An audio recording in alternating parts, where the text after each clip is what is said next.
I orana te maumahinga o te kāinga, i au nei i te hare o te mata o te Rapanui. I roto i te wāha o te tahutahu, mau haka o mai hei wānanga āpi, haka o, mo mahi atu, mo ingainga kōrua, mo i te kōrua i te hāaura o te wānanga, mo hāpi e mo ngaroa ata koa e te ngātanga āpi ena, te pōreko humi ena, o ngaro. Me ni he me ho pe o te whauwha. Te hāaura o te wānanga ni e kiena he pō. Te me he pō, tai ko te me ere kiera pene he ngaro te raa tu mai pohaha te henua. Te me he pō, he me iwa ai atu e te tupuna, o iwa ai atu e te whatu, i te roa era pene e ratu nuu he ui atu kia koe pene he aharo pō tu tāpoki, ki kohi kōrua pene ai tupu era hoi tāpoki he moe wārua o i te moko, e moe wārua o i paihenga, o i te manu, o i te tahi atu ika, o te nātura.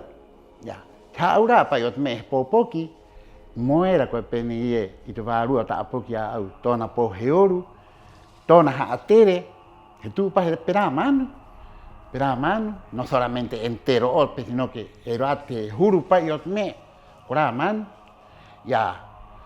e te koa aro a te me e pene e kiera, he tohu pō.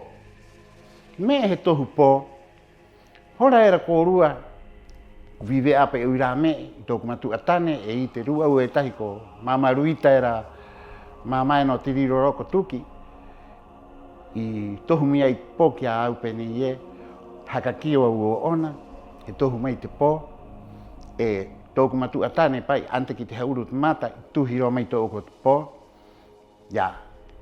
Wānanga roa e au i roti haho te Rapanui, te mere ki era pene he tohu at pāpā i te pō mo te poki. Me hoi he tohu at pāpā i te pō mo te poki, he riwa o te poki ki te matua. He haka kio o te poki ki te matua.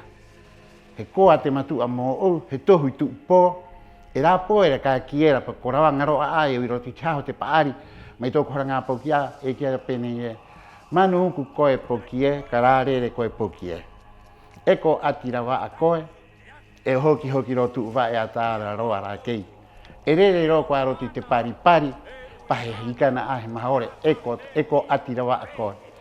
E toparo te ati atu painga matau, e toparo te ati atu painga maui, aro toki rau ako, ko ariwa rewa ako ka manu tawake. Ai te mere e kera, tohu pō o te matua, mo ta ana poki. E maururu hanga o te matua, he hanga o te matua ki te poki era, o iri tohu eri rā me. Penipa i ki mai ere te tupuna, e tahi noa vese o tohu, ki te poki ere hangarahi ere rā matua era, tae pātou i era, tae haka āringa era, poki riva, poki mahatu rima marere kai, o ira.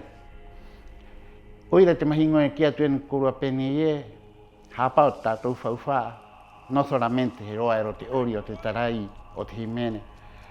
Vieni materiali ki ere hau, ngā me tātou ni ue haura atu enu kōrua, e wānanga atu enu kōrua, e hapau tātou hei mahatu, e ui ki te matua, e ui ki te pāpā, e ui ki te peia paari, mai ku mahania, to kōrua te amu, e me hope o te mau iui, te meni he tangata, mo turu ki o te mene mā, mai he Rapanui, he tangi te mahatu te tangata he ki kai hakare e mia mai te ite, te marama, i turu roi ki oho kaha.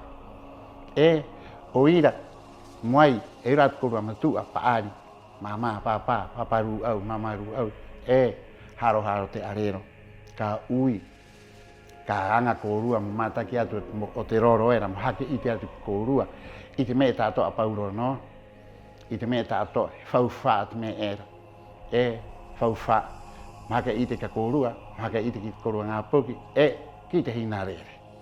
Mau atu me o angarina, mau ruru tātou tāpatia nana piri. I oranga.